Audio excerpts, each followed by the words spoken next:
और ये कबीर के साथ फर्स्ट टाइम होगा तो लेट्स सी, अगर उसने एंजॉय करने दिया, तंग नहीं किया तो हम आगे भी ट्रिप्स कर सकते हैं, और अगर उसने तंग किया तो फिर ये फर्स्ट और लास्ट हो जाएगा। युसरा का झूठ पकड़ा गया, कबीर के साथ पहली मर्तबा हैदराबाद। ओ बीबी, तुम तो कह रही थी कि कबीर को कंटेंट नहीं बनाना। तुमने उधर माँ से पे इतनी तनकीद की, इतना तुमने उसको लतारा, उसको जलील किया, और आज खुद वही कुछ कर रही हो। हद होती है। मतलब उस वक्त जब तुमने वीडियो बनाई मैंने तुम्हारा इतना साथ दिया, इतना सपोर्ट किया, लेकिन जब तुम्हें भी वही कुछ करना था तो फिर इतना भाषण किस लिए दिया था। यहाँ पर ज़रा देखें, मास स्कर्दू में, हुसैन मरी में, लेकिन शाज़ की किस्मत में हैदराबाद का पागल खाना ही लिखा है। हेलो जी, अस्सलाम वालेकुम। आई होप कि आप सब बिल्कुल ठीक ठाक होंगे। अल्हम्दुलिल्लाह से मैं भी बिल्कुल ठीक ठाक हूँ। वीडियो स्टार्ट करने से पहले तमाम लोगों से रिक्वेस्ट है, चैनल को सब्सक्राइब करें, वीडियो को ज़रूर लाइक करें। कबीर पहली मर्तबा भाई हैदराबाद चला गया है, और वो भी नौकरों के साथ। मतलब हद होती है, कोई फैमिली प्राइवेसी होती है शाद साहब। और मैं तो समझती थी कि आप बड़े सेंसिबल हैं, युसरा भी बड़ी सेंसिबल है, लेकिन पीछे नौकर को बिठा के आप लोग हैदराबाद जा रहे हैं। मतलब मुझे समझ में नहीं आता कि ये फैमिली के साथ आप लोग नौकरों की रेल पेल में कैसे रहते हैं। इंसान की एक प्राइवेसी होती है, एक तरीका होता है। उधर माज साहब फरमाते हैं कि भाई मैं अब प्राइवेट चीज़ों का ख्याल रखता हूँ, प्राइवेसी को जो है वो अपनी एक्सप्लॉइट नहीं होने देता। हालांकि ये बच्चे दिखाना, ये प्रेगनेंसियाँ दिखाना, सबा का चिल्ला ख़त्म हो गया। क्या इससे ज़्यादा प्राइवेट चीज़ें कोई होती हैं? नहीं, मतलब क्या ब्लड प्रेशर और शुगर तुम लोगों को नहीं बताकर एहसान कर रहे हो? जो चीज़ें छुपाने की हैं वो तो बता रहे हो। अब अलबत्ता तुम शुगर और ब्लड प्रेशर भी बताना शुरू कर दो। मतलब चवल समझा हुआ है तुम लोगों ने लोगों को, क्या पागल समझा हुआ है। माँ साहब के व्यूज़ क्या गिनना शुरू हो गए। माँ साहब ने कहा कि अब मैं प्राइवेसी अपनी नहीं दिखाता हूँ। बीवी के 40 दिन पूरे हो गए, ये तक तुमने बता दिया है। तुमने ये भी बता दिया कि कौन सा महीना प्रेगनेंसी का चल रहा है, ठीक है। प्रेगनेंसी से लेके लेबर रूम से लेके हॉस्पिटल तक की तुम लोग वीडियोस बना रहे हो, फिर कहते हो कि हम तो प्राइवेसी एक्सप्लॉइट नहीं करते। खैर, मैं शाद साहब की बात कर रही थी तो ज़रा भटक के मास पे पहुंच गई। तो पहले ज़रा शाद की तबीयत साफ़ करूं। आज के कुछ टाइम पहले युसरा बीबी ने शाज़ को बोला कि भाई पहला ये हो गया, कबीर को पहला ये हो गया। इस तरह की ना वीडियोस नहीं बनाइएगा, क्योंकि मेरा बच्चा बहुत बड़ा महाराजा है, और वो जो है वो क्रिस चार्ल्स का जो है वो बेटा है, और शहज़ादा है वो, तो उसकी जो है वो उसकी वीडियो मैं नहीं बनाऊंगी ना। पहले तो शोशा छोड़ा के वीडियो नहीं दिखाऊंगी, फिर फेस रिवील भी हुआ, उसके बाद हुआ शोशा के मैं वीडियो में इसको नहीं लाऊंगी। अब वीडियो में भी वो माशाल्लाह से आ रहे होते हैं। फिर जो है वो अभी शोशा छोड़ा के मास की तरह मैं इसको कंटेंट नहीं बनाऊंगी। तो कंटेंट भी तुमने उसको बना डाला। पहली दफ़ा हैदराबाद गए भी। मसला ये है कि तुम्हारे जो शौहर साहब हैं वो घर से कहीं निकलते तो हैं नहीं, तो ले देकर तुम्हें अल्लाह अल्लाह खैर सल्ला हैदराबाद लेकर गया है। वो अल्लाह जाने वो भी किस चीज़ के लिए लेकर गया। हैदराबाद इतना खूबसूरत शहर है, वहाँ पर इतनी अच्छी अच्छी खाने पीने की जगह हैं। तुम लोग क्या कलेजी वाला बन और एक अजीब वीराने से पार्क में होकर आ गए हो।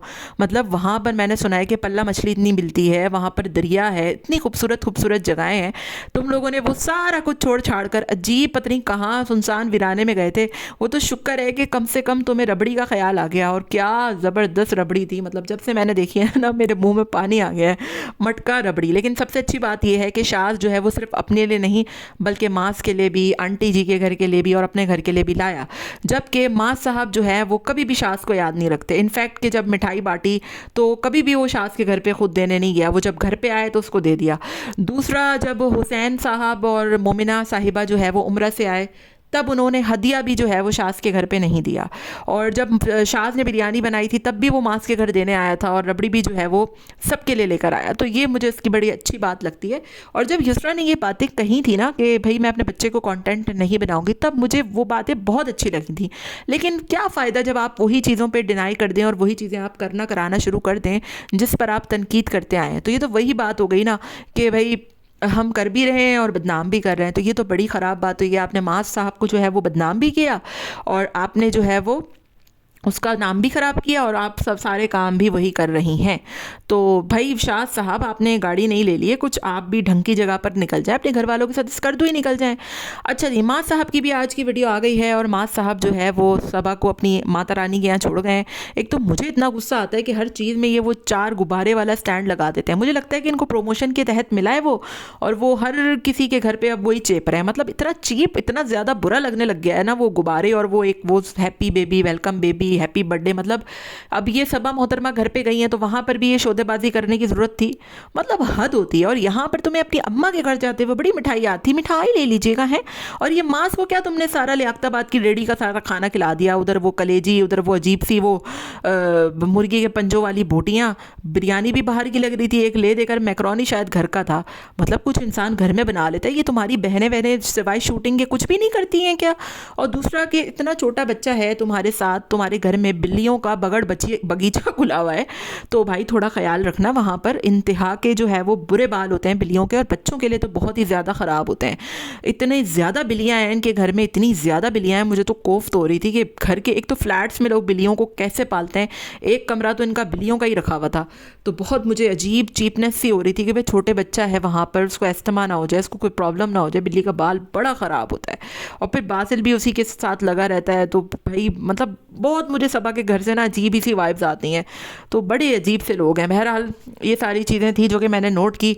अब माँ साहब जो है वो सबा को नहीं लेकर जा रहे कर दूँ, मुझे तो लगा था कि भाई ये सबा मोहतरमा जाए बगैर रहेंगी नहीं, लेकिन भाई चांद पता नहीं कहाँ किस सिम से सूरज पता नहीं किस सिम से निकल रहा है जो सबा मैडम जा नहीं रही। और सबा मैडम ने जो है वो अब 5 दिन वहीं रहेंगे, लेकिन 5 दिन में ये लोग स्कर्दू से वापस भी आ जाएंगे, इस पर भी मुझे हैरत हो रही है। आने जाने में ही 1 दिन लग जाता है, क्या 1 दिन के लिए जा रहे हैं? बहरहाल ये हुसैन के साथ जा रहे हैं या मुमिना के साथ जा रहे हैं ये भी वक्त बताएगा। मेरा अंदाज़ा था कि उनके साथ ही जा रहे हैं, जब भी वो इस्लामाबाद में वेट कर रहे हैं उनका। तो अब जब जो है वो वहाँ पर जाएंगे, वहाँ पर सफदर अंकल और पित्ता बाजी जो है, आपको पता है कि पित्ता बाजी कुछ भी हिल के काम नहीं करती हैं, तो सफदर अंकल का ख्याल कौन रखेगा? और यही वजह है कि शाह सफदर साहब जो है शाह सफदर साहब जो है वो हैदराबाद का चक्कर लगा के 1 दिन में आ गए हैं, क्योंकि ऑब्वियसली अंकल जी उनके घर ना आए तो खाना वगैरह तो उनको पचाना ही पड़ेगा ना। और आंटी जी पे मुझे हैरत होती है कि इनको छोड़ छाड़ कर सही स्कर्दू घूमने जा रही हैं। तो अंकल जी और पित्ताबाजी जो है वो बिल्कुल अकेले होने वाले। तो वैसे तो इनको शास के घर जाकर रहना चाहिए, लेकिन मैं गारंटी के साथ कह सकती हूँ कि बेचारा शास खाने पका कर इनको देकर आएगा, और हो सकता है पित्ता आ भी जाए। तो शास सफदर के जो अब्बा है ना वो तो बड़े ही जो हैं वो रूट से बंदे हैं, तो मुझे नहीं लगता कि बहरहाल वो आकर यहाँ पर रुकेंगे। तो शाज और युसरा का तो असल इम्तिहान अब शुरू होने लगा है, और बड़ा ही मज़ा आने वाला है आगे के व्लॉग्स में, क्योंकि माँ साहब के जो व्लॉग हैं बिल्कुल ही बढ़ गए थे, व्यूज़ भी बढ़ गए थे, उनके बढ़ गए थे तो हमारे भी बढ़ गए थे, क्योंकि उन्हीं के नाम से जो है वो हमारे व्यूज़ आते हैं ऑब्वियसली। तो अब बड़ा मज़ा आने वाला है, तो लेट्स सी क्या होता है। पित्ताबाजी और अंकल जी किधर जाते हैं, और ऊँट किस करवट बैठता है, और क्या होता है? आपका क्या ख्याल है? अंकल जी और पित्ताबाजी कहाँ जाएंगे, और शाज और युसरा के साथ अब क्या होगा? मिलते हैं नेक्स्ट वीडियो में। Till then take care, tata bye bye, अल्लाह हाफिज़।